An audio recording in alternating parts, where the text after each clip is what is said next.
George Galloway here at your service, leader of the Workers' Party of Great Britain. My bald pate, shining in the House of Commons, light.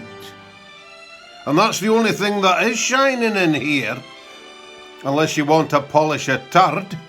There's nae bugger in here. I get up to speak, and they've all buggered off. I'm no monarchist, as you know, but it's like being Charles I and walking in and seeing them all gone. I see the birds have flown. And did you see my opening speech, my maiden speech?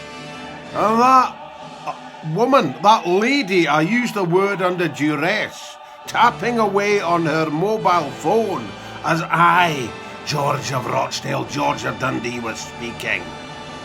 That'll nae happen again.